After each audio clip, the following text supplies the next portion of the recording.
Then we put the seed in. And now let me bury it.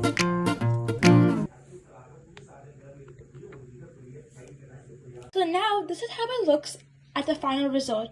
After we put one pellet in each one, we put water, and this is how the final result looks like. And now it's time for the seeds. And now that I buried it, I'm going to put GC green chili. How it looks at the end after we have labeled and put the seeds.